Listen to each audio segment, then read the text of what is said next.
America के college में पढ़ रहे 21 साल के लड़के माइक की है।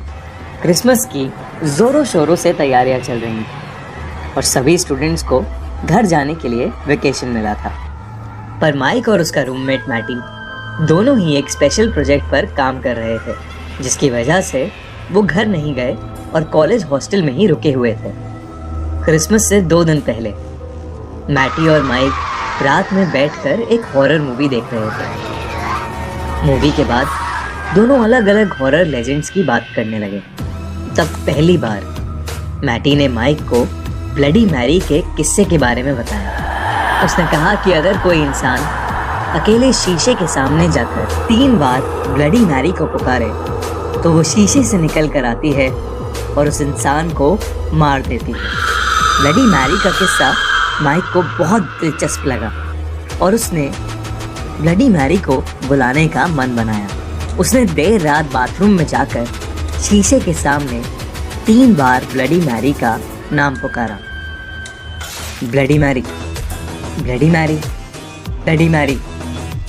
वो थोड़ी देर रुका पर वहां कुछ भी नहीं हुआ और माइक अपने कमरे में सोने आ गया।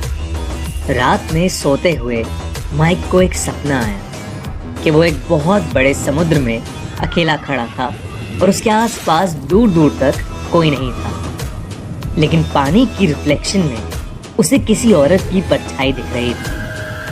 वो जैसे ही उस औरत का चेहरा गौर से देखने के लिए नीचे झुका, वैसे ही अचानक पानी से एक हाथ निकला और उसकी नींद खुल गई।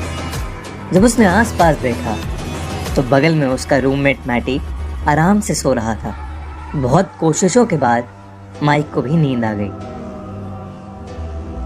अगले दिन सुबह जब माइक बाथरूम में गया तो उसने देखा कि उस शीशे पर एक क्रैक है और उस क्रैक में से खून निकल रहा है। ये देखकर वो काफी ज्यादा घबरा गया था। उस रात फिर उसे एक सपना आया जहां वो एक अंधेरी जगह में खड़ा है और उसके चारों ओर शीशे ही शीशे हैं। उसके कानों में अपनी ही आवाज बार बार गूंज रही है।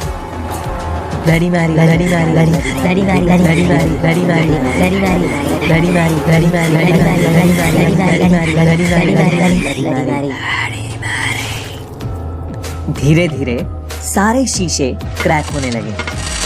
उसे एक शीशे में नीले रंग का रोता हुआ एक बच्चा दिखा और वो उसके पास गया। उसके पास जाते ही वहां सारे शीशे गायब हो गए और वो जैसे ही पीछे मुड़ा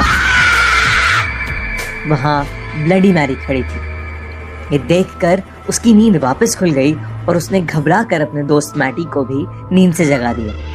माइक ने मैटी को उसके साथ हुआ पूरा किस्सा बताया तो मैटी को बिल्कुल भी यकीन नहीं हुआ और उसने माइक से कहा कि ये सब बस एक कहानी है।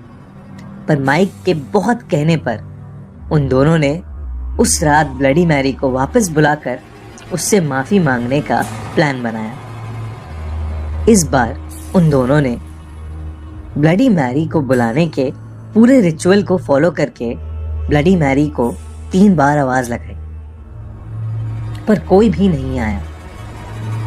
फिर मैटी बाथरूम से बाहर निकला और माइक को अकेले उसे बुलाने के लिए कहा। बहुत हिम्मत करके जब माइक ने ब्लडी मैरी को 3 बार बुलाया तब भी कुछ नहीं हुआ।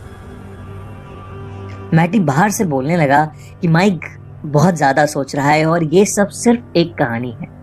पर तभी दरवाजे के नीचे से दिख रही कैंडल की लाइट जोर जोर से फ्लिकर करने लगी। मैटी को थोड़ा अजीब लगा और उसने तुरंत माइक से पूछा कि वो ठीक है कि नहीं। माइक इतना डर गया था कि उसके मुंह से कुछ आवाज ही नहीं निकल रही थी। और तभी बाथरूम की लाइट पूरी तरीके से बंद हो गई और तभी शीशे के सामने उसे ब्लडी मैरी दिखी और वो बहुत जोर से चीखा।